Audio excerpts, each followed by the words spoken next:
Olá, sejam bem-vindos a mais um programa do Quatro Linhas. O tema que hoje vamos abordar será a fase de apuramento para o Euro 2021 de futebol feminino. E como tal, temos aqui dois excelentes convidados, peritos no assunto. À minha esquerda temos Tiago Cerqueira, antigo treinador do Sporting Clube de Braga, e à minha direita temos Leandro Martins, perito em análise de futebol feminino. Tiago, passo-te a bola.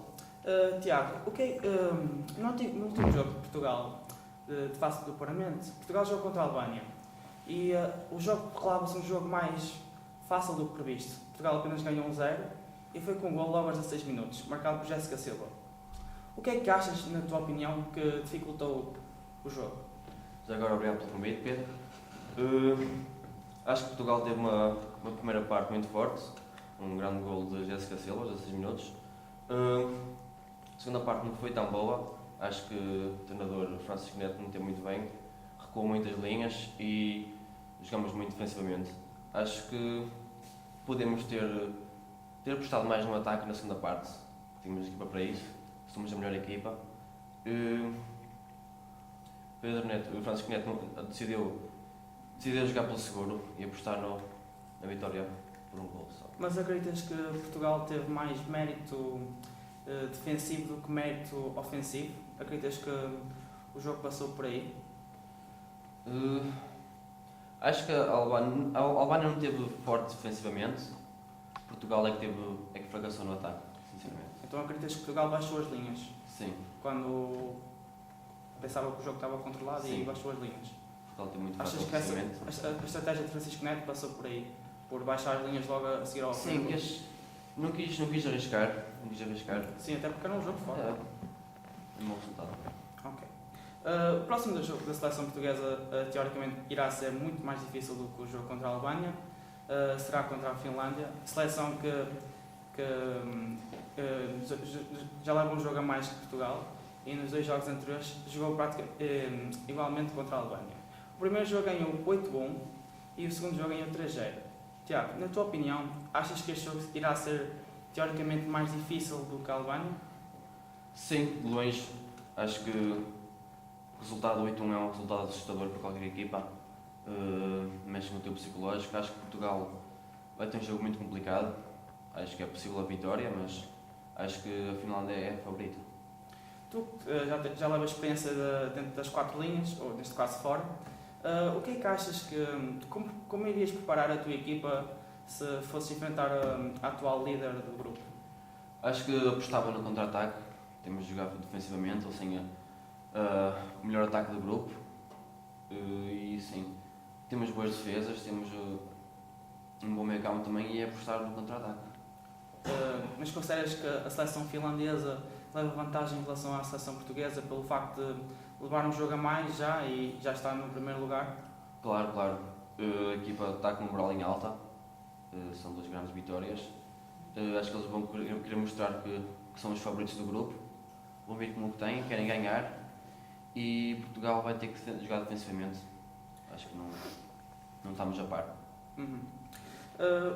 Acreditas que a estratégia de Francisco Neto irá passar por uma marcação cerrada a Lindy Salstorm, sendo que a jogadora do Paris Futebol Clube é a segunda melhor marcadora da fase de qualificação, com 6 golos em apenas 2 jogos? Acreditas que Portugal irá passar por uma marcação cerrada, por assim dizendo, à jogadora finlandesa? Claro. É uma das melhores atacantes do mundo. Portugal, se quer ter alguma hipótese neste jogo, tem de fazer uma marcação cerrada linda. Acho que é por aí. Vai passar a estratégia de Francisco Neto. Obrigado. Sendo teoricamente a seleção então da Albânia e do Chipre, teoricamente as mais fracas do grupo, sendo que o grupo é composto por 5 seleções, acreditas que a luta do grupo irá passar pela seleção portuguesa, a finlandesa e a escocesa? Sim, ainda é cedo para dizer. Ainda temos poucos jogos, só a Finlândia é que tem 2 jogos, o resto das equipas só tem 1, mas parece-me ser que a Finlândia é a favorita. Portugal e Escócia vão se debater para ver quem passa, quem se apura pelo segundo lugar e acho que Chipre e Albânia são as equipas mais fracas.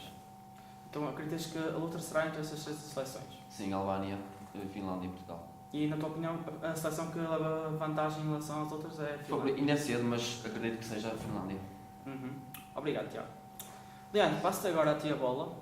Leandro, tu que também és um perito em análise a futebol feminino, qual é que achas que para ti que é o grupo da morte, por assim dizer, sendo que essa é a expressão teoricamente dita, não é? Qual é que consideras o grupo que tem as seleções mais fortes e o grupo que causará mais dúvidas sobre quem irá passar?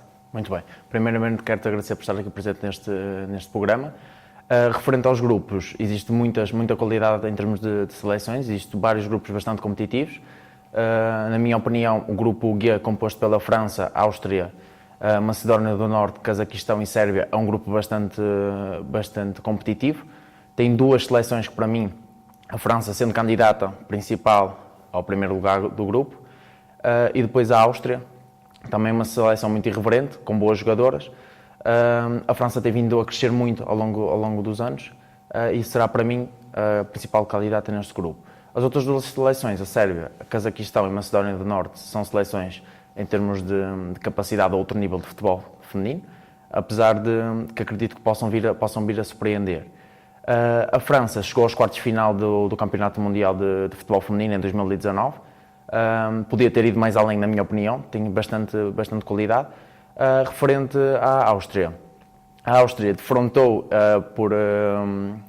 a França num grupo do Europeu Feminino, no anterior Campeonato Europeu, e curiosamente as duas seleções passaram à próxima fase, à fase final. Vai ser a luta entre estas duas seleções, mas como disse, atualmente no Campeonato de Futebol Feminino existe bastante qualidade, mas na minha opinião o grupo G é o grupo mais competitivo. Sim, até porque essas seleções costumam ser seleções que são presenças assíduas nessas competições, tanto europeias como mundiais. Exatamente. Acreditas que o facto de Portugal, no geral, ter vindo a conquistar troféus, quer em várias modalidades, como futebol, hóquei de patins, futsal, por exemplo, acreditas que o facto de Portugal ser triunfante nesse tipo de modalidades, acreditas que será um tipo de inspiração para as jogadoras femininas agora para o apuramento para o Euro e quem sabe se conseguir o apuramento conseguir vencer? Certo. Seguramente que será um fator de bastante motivação. Temos vários troféus em várias modalidades, como tu disseste bem. Futsal, Seleção Nacional de Futebol, handball, etc. Temos muitas modalidades em que conquistamos vários títulos nacionais e europeus. Obviamente os europeus são aqueles que mais impacto têm no nosso país, em termos de modalidades. Se eu fosse jogador de futebol feminino, seria uma honra e um privilégio jogar pela seleção, sabendo que em várias modalidades já conquistamos os troféus. Será um fator bastante bom, até porque querem marcar pela diferença. Eu acho que esta seleção tem muito talento, muita determinação, muita união e ambição, e acho que podemos, sem dúvida, marcar pela diferença nesse sentido e acabar por se revelar uma fase de qualificação bastante boa. E a verdade é que, se formos a analisar os factos, é que o futebol feminino tem vindo a crescer nestes últimos anos. Por exemplo, no último Euro, Portugal conseguiu pela primeira vez um apuramento para um europeu 2017. Corretamente. E chegou longe, foi eliminado até aos final. Exatamente. Portugal tem vindo a crescer bastante a nível nacional e europeu, como já referi.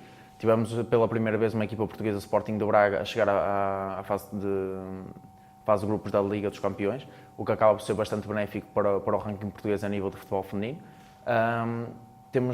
Temos atualmente uma estrutura e uma capacidade enorme de crescer, não como em outros países, seguramente, e a gente, os portugueses acho que percebem nesse sentido. Existem países muito mais evoluídos, mas estamos a crescer, temos vindo a subir de patamar a patamar, mas seguramente iremos fazer uma boa fase de qualificação. Agora, não podemos pensar que estamos a um nível bastante acima de algumas seleções. Existem seleções como a Holanda, Espanha, Alemanha, Suécia, Noruega, etc. Seleções que têm muita qualidade. A Holanda é a atual detentora do Campeonato Europeu. E temos que pensar para a frente, ver o futuro mas no dia 2 concentrámos na fase de qualificação do europeu, que acho que temos todas as hipóteses para poder passar. Mas acreditas, a tua opinião, acreditas que essas seleções como a Holanda, a França, que somos nós, e como a Inglaterra, Certo. que são seleções onde se pratica o melhor futebol, por exemplo, Certo. das ligas, acreditas que existe uma maior aposta na formação nesses países do que em relação a Portugal? E que se Portugal apostasse mais na formação, Portugal seria uma das melhores, assim dizer, melhores seleções da Europa? Certo. Concordo plenamente contigo. Acho que em termos de crescimento, Portugal tem vindo a crescer. Obviamente que em termos de campeonato nacional feminino não se pode comparar a um campeonato em Inglaterra, não se pode comparar a um campeonato na Holanda. São competições totalmente diferentes. Em França tem muito mais qualidade e talento e trabalho a nível de formação nos outros países, porque Portugal só há cerca de 5 anos começou a estar no meio mediático em termos de futebol feminino e a crescer e evoluir nesse sentido. Foi aí que começou a grande aposta da seleção feminina. Há cerca de 2 a 3 anos veio o Campeonato Nacional de futebol feminino, que tem vindo a crescer. Como te disse, o Sporting do Braga foi à fase de grupos da Liga dos Campeões. Temos 2 grandes equipas, temos também atualmente o Sporting, o Benfica. Na Europa é complicado, porque ainda não estamos ao nível, em termos de estrutura, formação, que outros países têm. É um longo caminho a percorrer, mas sem dúvida diria que daqui a 5, 10 anos iremos ter uma estrutura mais forte, mais capaz e que irá marcar pela diferença nos campeonatos da Europa e mundiais. Então acreditas que o sucesso de Portugal deverá se situar num curto, médio prazo? Exatamente. Portugal tem que trabalhar muito. Portugal, para mim, na minha opinião, está no top 10 das melhores equipas europeias, das melhores seleções europeias, mas ainda tem muito caminho, porque temos seleções atualmente sem ser as europeias, Estados Unidos, a campeã atualmente mundial, a Holanda, como já referi, a Espanha, a Alemanha, etc. A Alemanha também já conquistou muitos troféus a nível feminino, e acho que temos um caminho longo pela frente que temos que percorrer. Passo a passo iremos montar a estrutura correta para podermos alcançar novos feitos. Muito bem. E consideras que a seleção portuguesa tem, em relação agora ao grupo E, onde está Portugal, acreditas que Portugal tem argumentos para passar este grupo? Sendo que, como já disse, Portugal só conseguiu se apurar para um europeu exatamente no anterior, em 2017. Certo. E acabou exatamente por eliminar a Finlândia. Num jogo épico. Faz apuramento 0-0. Corretamente. É assim, em termos de fases de apuramento de qualificação para o europeu, é o segundo, como tu referiste. O primeiro correu de feição nesse sentido, apesar que podíamos ter feito mais, mas compreende-se mediante aquilo que atualmente temos.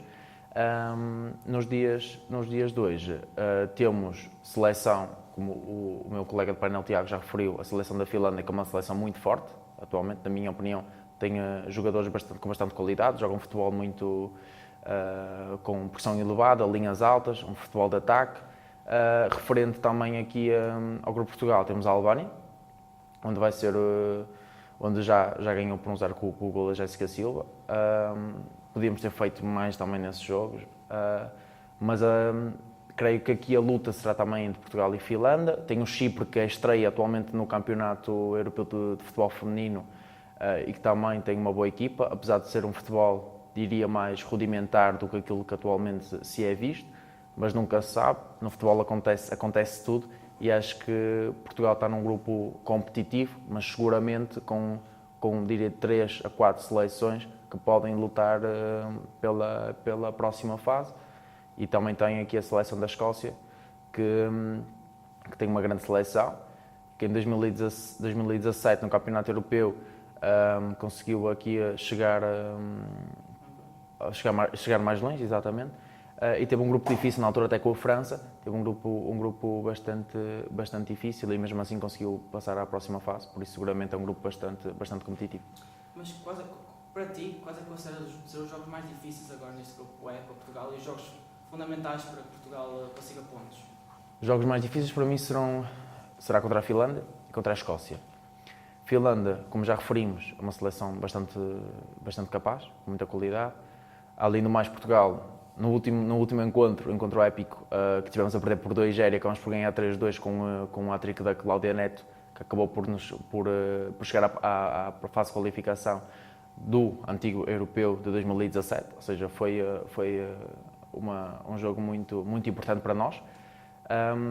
Espero que dia 12 de novembro se irá repetir esse mesmo resultado e conseguimos a vitória para poder passar à próxima fase e ir fazendo o nosso caminho passo a passo.